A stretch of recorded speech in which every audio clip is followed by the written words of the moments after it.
We were just silent. I guess we were all maybe meditating, just wondering if we're going to come out of this, and how far in we're going to be able to advance. I think everybody was just hoping for the very best to happen. And along this wind-whipped section of the coast of France, the very best did happen. The greatest amphibious assault of all time.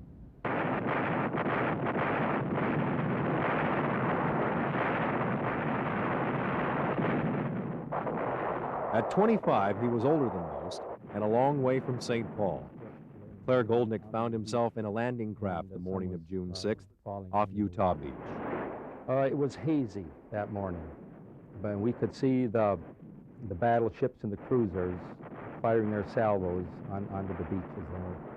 And that was a very gratifying feeling. Overhead, the hundreds of bombers, the light and heavy bombers, and the fighter planes going in. It gave you a reassuring feeling that, oh, this is going to be a cakewalk.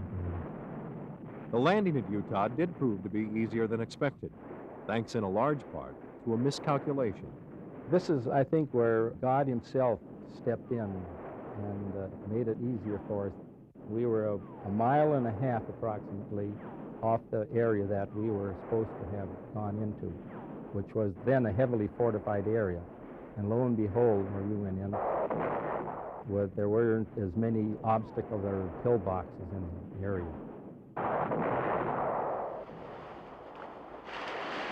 Of all the landings on D-Day, certainly this was the most difficult, right here, Omaha Beach. German fortifications were heavy, and the soldiers defending this area were some of the best. For the Americans landing here, that combination proved to be deadly. This beach had not been cleared of anti-invasion devices, making the struggle more difficult. The coastal geography was also the ally of the Germans, the steep cliffs providing a natural, almost insurmountable obstacle. At Pointe du Hoc, a handful of Rangers did manage to scale the cliffs. Against overwhelming odds, they captured an area of heavy German fortifications. The struggle to gain a foothold here would take 2 days, while up and down the coast, casualties were mounting. When we got off the boat, all we saw is wounded soldiers laying all over the field, all over the beach. Our tents were set up, and we immediately got to work just doing what we saw what had to be done. Virginia Hink was a young nurse from the Twin Cities. She left the comforts of Bethesda Hospital to land with the first group of nurses, just days after the invasion, with the battle still raging. All these wounded soldiers with open wounds, abdominal wounds, open head wounds, and you just think, well, I have to do something for these boys, and we have to take care of them. The GI soldier really appreciated the American nurses.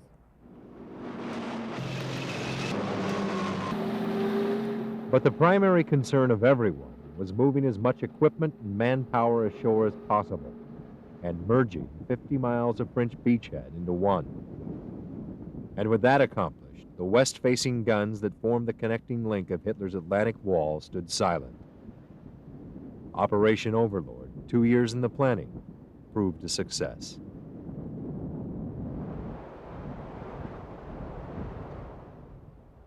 High above the white-capped waters of the Atlantic, off Omaha Beach, on a windswept hilltop, is the American Cemetery. More than 9,000 bleach-white markers, row upon row, each one standing as testament to a young life sacrificed. A reminder that in war, all men truly are equal, that the delicate thread between life and death is fate. How do you explain it, see? How do you explain that?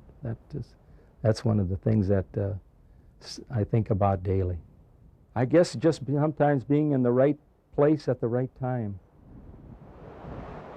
For those who rest here, a simple epitaph. Think not only upon their passing, remember the glory of their spirit. Paul Magers, News 11, Normandy, France.